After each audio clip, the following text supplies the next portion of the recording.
Bonjour mes grands de CE2. Alors aujourd'hui c'est une première, comme vous ne venez plus en bibliothèque, c'est moi qui ai décidé de m'installer chez vous, de vous faire un petit coucou. Et donc bien entendu je vais vous lire une histoire. Mais avant, vous connaissez les règles, il faut bien s'installer, respirer, fermer les yeux, la bouche, ouvrir grand ses oreilles, ses yeux. Vous êtes prêts pour l'histoire? Je peux démarrer. Alors, aujourd'hui, je vais vous lire encore un conte. C'est tout à fait vrai de Hans Christian Andersen.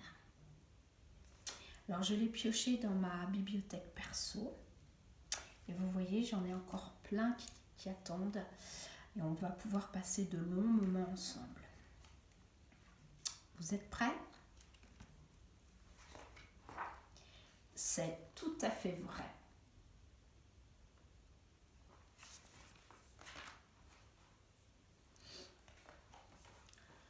Quelle histoire scandaleuse, dit une poule. Et c'est arrivé dans un poulailler. Oh, je ne pourrais pas dormir toute seule cette nuit. Heureusement que nous sommes nombreux ici. L'histoire dont elle parlait s'était passée dans un autre poulailler et elle avait déjà fait le tour de toute la ville. La poule commença à la raconter avec tant de détails que les plumes des autres poules se hérissèrent et que la crête du coq tomba sur le côté. C'est tout à fait vrai.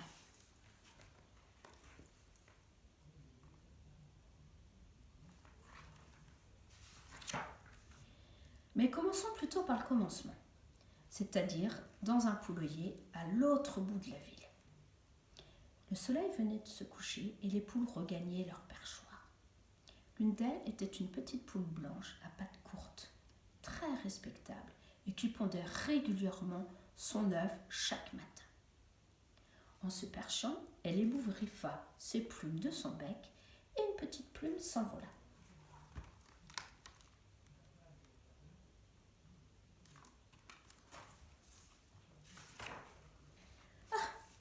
En voici déjà une de partie, s'écria la poule blanche. Oh, moins j'aurai de plumes, plus je serai mignonne.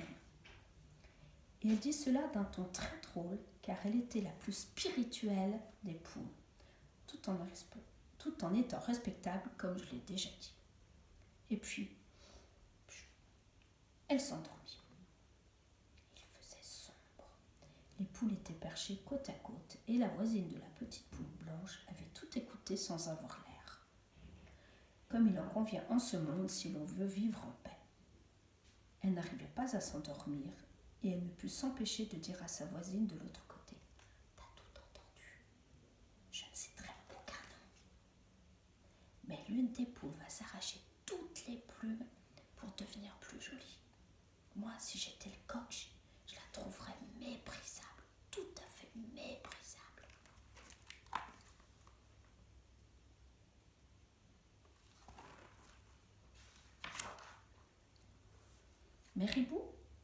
Père Hibou et les petits hiboux étaient installés juste au-dessus des poules.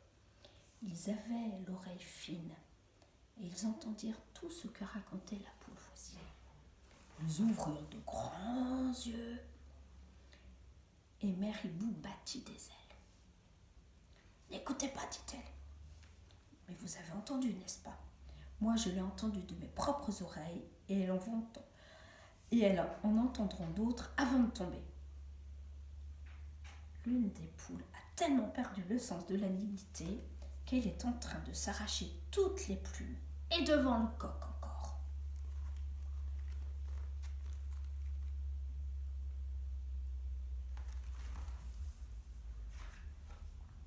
« Prenez garde aux enfants, dit le père Hibou. Ce n'est pas une histoire pour les enfants. »« C'est vrai, dit Mère Hibou, je vais en parler à notre voisin. C'est le hibou le plus respectable du voisinage. » Et elle s'envola.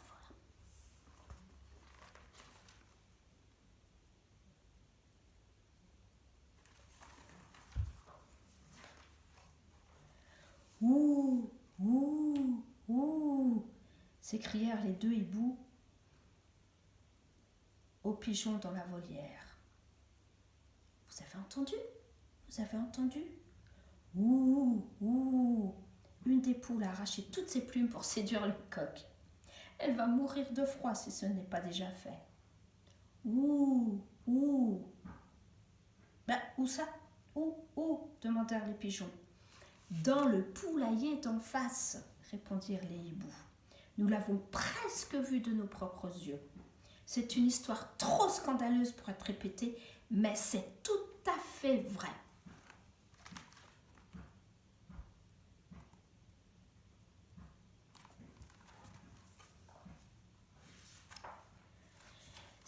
C'est vrai, croyez-le, roucoulèrent les pigeons aux autres pigeons. Rrr, rrr, rrr. Il y a une poule, rrr. On dit même qu'il y en a deux, rrr, qui se sont arrachées toutes les plumes rrr, pour ne plus ressembler aux autres rrr, et pour attirer l'attention du coq. Quel risque elles ont pris! Rrr. Il y a de quoi attraper un rhume ou mourir de la fièvre. D'ailleurs, les deux poules sont déjà mortes. Rrr, rrr.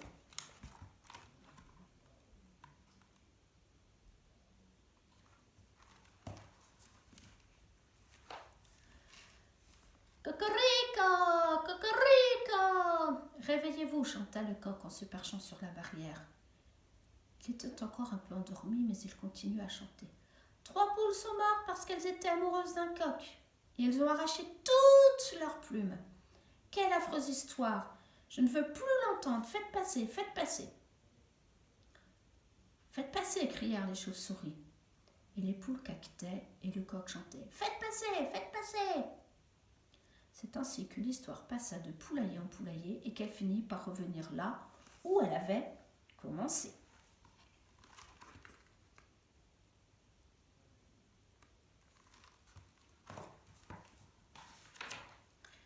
Il paraît, disait-on, il paraît que 5 poules se sont arrachées leurs plumes. Elles étaient malades d'amour pour le coq et elles voulaient voir laquelle avait le plus maigri. Ensuite, elles se sont battues à coups de bec jusqu'au sang. Mais quelle honte pour elles et pour leur famille!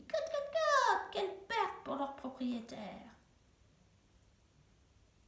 Naturellement, la poule blanche qui avait perdu sa petite plume ne pouvait pas reconnaître sa propre histoire. Et comme elle était une poule très respectable, elle déclara « Je déteste ce genre de poule, mais il en existe beaucoup. Et il faut faire connaître cette histoire partout. Je ferai tout pour qu'elle soit imprimée dans le journal afin que tout le pays l'entende. Ces poules et leurs familles le méritent bien. »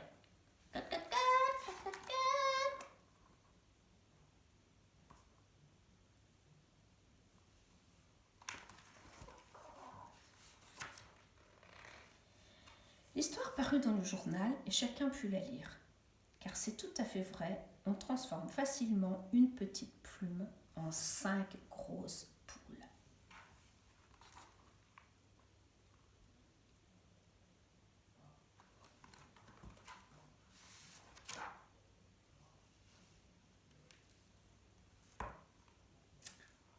Voilà, l'histoire est terminée. Alors ce n'est pas un conte de Grimm ni de Perrault, mais un conte de Christian Andersen. Lui, c'est pas un auteur de contes de fées comme les autres. Tous les récits sont issus de son imagination. Voilà. Alors, j'espère que vous allez comprendre pourquoi j'ai choisi cette histoire. Parlez-en en famille. Cette fois-ci, on ne peut pas en discuter entre nous. Parlez-en avec vos parents, vos frères et sœurs. Et puis, si vous le souhaitez, écrivez sur une petite feuille de papier ou bien faites un petit dessin, ce que vous avez aimé de l'histoire, ce que vous avez compris ou ce que vous n'avez pas aimé, car vous savez que vous avez tout à fait le droit de ne pas aimer. Voilà, écoutez, je vous souhaite d'avoir apprécié cette histoire et puis on se retrouve à tout bientôt. Au revoir.